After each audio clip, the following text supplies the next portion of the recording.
大家早上好，今天是10月13号。那首先欢迎大家来到我们整体参考的频道。首先我们先回顾一下11假期结束之后我们整体分享的这些票，咱们一共是分享了23支票啊。那在这23支票里面，有少部分我们是分享到了 B 站当中啊 ，B 站分享了大概有8支票，其他更多的品种我们是分享在我们的社群。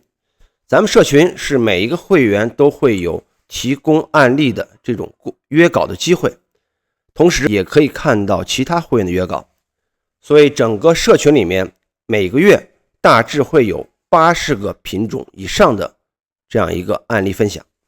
周五的时候，我们整体是在 B 站上上传了广发证券和快手，以及比亚迪、港股的猫眼娱乐、期货的互通以及美股的 OSCL。这些票我们都是放在自己的社群更新。那接下来我们回归主题，来谈一谈今天要说的这个品种。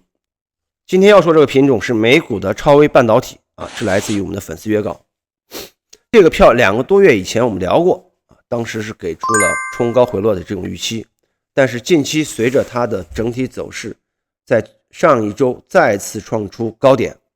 那么对于目前结构的发展，它是有一定的变化。接下来我们还是从大周期整体来梳理它。前期的上涨啊，上涨的第一浪，回撤的第二浪，截止到此处是没有任何的分歧的。一浪、二浪，从这个二浪2次回撤的低点开始啊，市场是进入到了新一轮的主升3浪的上涨当中。那这个低点大致是位于 1.70 美元左右啊 ,1.70 美元左右。那从这个 1.70 美元开始，整体的走势先是出现了一个5浪推动的一个形态。这个5浪推动走势结束之后啊，市场应该是完成了主升3浪的整体走势。那么目前看，整体的2浪调整它用的时间是非常的长，从2000年的5月份一直是到了15年的8月份，大致有10年时间。也就意味着从这个3浪结束之后的这个4浪调整啊，它也不会轻易的去结束啊，不会轻易的说白了就是从这个24年到25年，就1年时间能结束。因此最近的这一波冲高，个人觉得大概率它是走了一个调整浪当中的一个强势 B， A 反弹的一个 B， 回撤还有一个 C。 等这个调整结束之后，市场才有可能会完成全部的一个 C 浪形态、4浪形态。4浪形态结束之后，才会来运行最后一波上涨的第5浪推动的一个结构。目前这是我们按照预期来看的第一种结构形态啊，那也就是说，虽然创出了新高，走出了强势 B， 达到了240美元的高点，但是如果近期无法迟迟再次逾越240美元的这个新高，那么也就意味着后期这只美股将会展开中长期的一个回落走势，而且整体的回落走势的幅度包括空间都会比较大。因为我们可以看到其中的4浪 A 回落到了618到764的这个区域中间，那这次回落是否有可能回落到618这个区域，也就是92美元附近，这是我们看到的第一种预期啊。第二种预期，那就是2浪结束之后，截止到目前这个主升3浪一直都没有结束，它从常规的5浪推动形态发展成了少见的9波延长走势。那整体的走势结构形态就要去重新划分，1、2、3、4、5、6、7、8、9。如果按照这种预期去发展，那什么说明目前处于3浪当中延长浪的第7波走势，并且还没有结束。两种结构的划分代表了后期、中期的走势结构出现了截然不同的一个形态。接下来我们就要说一下这两种结构形态后期发展的同点。首先我们将时间调整到这个周线图。从周线图目前的整体走势来看啊，上一周出现了冲高回落啊，暂时压力是位于240美元这一线。那么接下来近期我们就要关注240美元是否会被再次突破。如果突破了这一线，那么就会按照刚才所说的第二种预期小概率事件发生，它会运行3浪当中的第7波延长浪啊，继续向上去运行。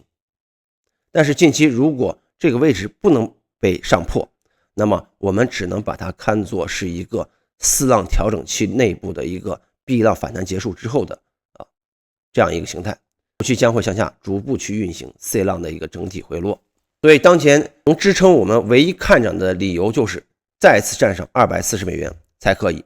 如果这里不站上，那么我们只能按照第一种预期看后期的一个大幅一个回撤的这样一个走势。所以后期重点关注240美元这里的多空节点。刚才我们也说了，如果是走这个大周期的4浪 C 回落整体是会看到92美元。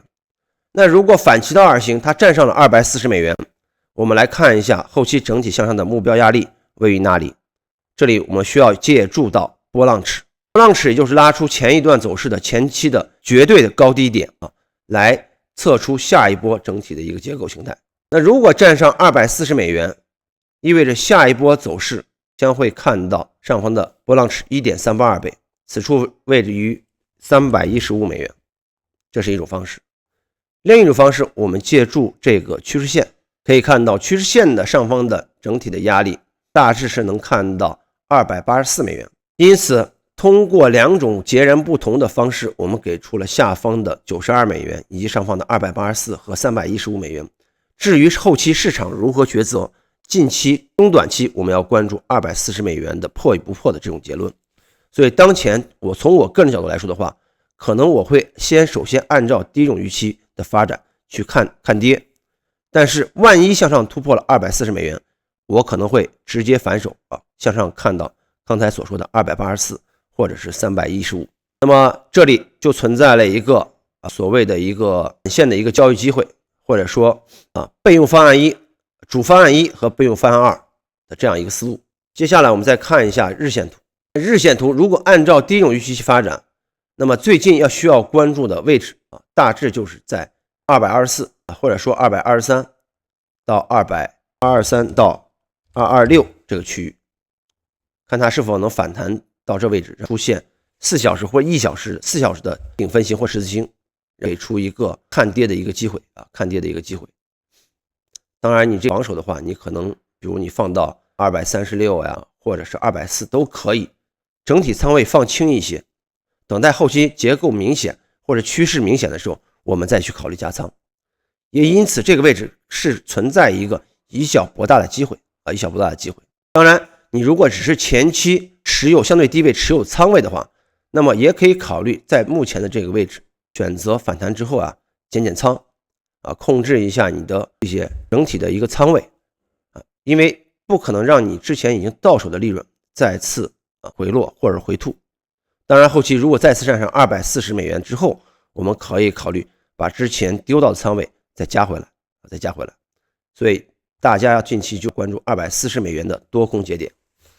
以上就是今天我们关于美股超微半导体的跟踪分析以及案例分析。那通过刚才我们一系列的结构形态，我们可以看到得出了两种不同的预期，一种是常规的5浪推动形态完成3浪，另外一种是3浪内部会从5浪推动形态演变成少见的9波延长走势。